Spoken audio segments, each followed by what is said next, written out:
Oke teman-teman, ini baru mau buat cara penanganan barirut. Kalau terutama ini bagi pemula ya, jadi teman-teman yang bagi pemula terutama yang membeli bibit itu kalau dikirim ke luar Jawa itu dilepas medianya. Jadi seperti ini ya teman-teman. Ini seperti ini ya. Ini jadi dilepas medianya seperti ini. Ini memang sengaja kalau untuk barirut kita tanam di polybag besar seperti ini. Di polybag besar seperti ini biar nanti ketika jadi barirut akarnya bagus seperti ini ya. Seperti ini. Ini mau dikirim ada yang ke Sulawesi, ada yang ke Kalimantan juga. Jadi ini dalam 1 kilo itu muat 15 bibit ya. Jadi irit ongkir dan garansi pasti tumbuh. Nah tapi terutama bagi pemula tuh kadang ada yang bingung cara penanganannya. Dan kali ini kita akan bikin tutorial untuk penanganannya. Ini bibitnya diambil dari memakai polybag seperti ini ya. Polybag yang gede, dilepas medianya, dan hasilnya jadi bibit yang udah berakar seperti ini. Ini semua grafting ya teman-teman. Jadi ini semua grafting, jadi memakai batang bawah semua, lalu disambung dengan jenis impor dan jadi bibit seperti ini. Kita akan cara penanganannya kita akan buat dalam video ini biar teman-teman yang membeli bibit seperti ini terutama barirut bisa tahu untuk penanganannya dan bisa tumbuh dikirim jarak jauh. Bibitnya untuk barirut seperti ini ya teman-teman sebelumnya. Jadi yang jelas udah akarnya udah kuat, udah tua. Jadi kalaupun dikirim dalam jarak jauh misalnya lebih dari 1 minggu tuh dia tetap aman dan ketika ditanam bisa tumbuh dengan bagus seperti kalau ada medianya. Jadi ini solusi biar kalau kita kirim jarak jauh tentu saja ongkirnya mahal ya. Kalau dengan barirut seperti ini jadi irit ongkir dan pasti tumbuh karena kita juga kalau nggak tumbuh juga memberi garansi ya. Nah teman-teman bibitnya sebelumnya ketika sebelum dikirim ya itu di sini udah di treatment dengan penumbuh akar dan fungisida ya. Jadi udah kita treatment. Jadi nanti ketika teman-teman membeli bibit seperti ini itu tinggal langsung tanam aja. Jadi sebelumnya ditanam di polybag dulu ya. Jadi ini seperti ini ya. Kita akan jelaskan biar teman-teman paham nanti untuk penanganannya. Nah kita akan coba ambil satu ya teman-teman. Nah seperti ini ya, akarnya seperti ini. Nah teman-teman sebelum bibit ini ditanam ketika diterima ya, itu pertama direndam dengan air biasa. Jadi direndam dengan air biasa bisa setengah jam dulu direndam. Setelah itu baru disemai di polybag ya. Nggak perlu pakai fungisida lagi, nggak apa-apa karena di sini udah dipakein jadi udah aman dari jamur ya. Nah, lalu tanam seperti biasa aja. Untuk medianya teman-teman tanah, sekam bakar, sama ditambah bisa kompos daun ya. Atau kalau nggak ada tanah dan sekam bakar aja 1:1 nggak apa-apa. Tapi yang penting jangan pakai pupuk kotoran hewan dulu ya.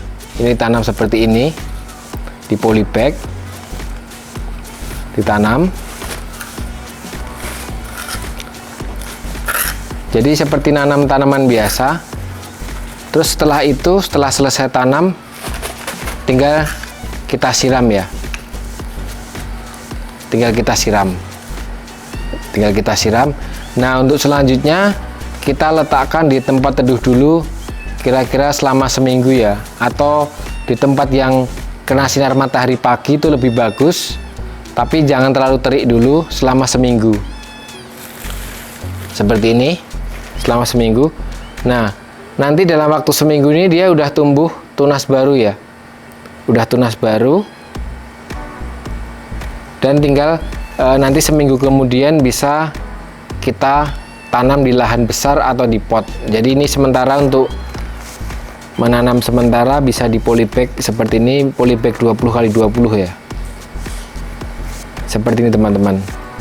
Bibit yang udah disemai seperti ini, yang tadi ditaruh di tempat teduh atau sinar yang kena sinar matahari pagi, nanti untuk penyiramannya 2 atau 3 hari sekali aja ya. Jadi jangan sering siram karena belum ada daun. Jadi nanti ketika banyak air nanti bisa akarnya busuk. Jadi penyiramannya cukup 2 atau 3 hari sekali aja.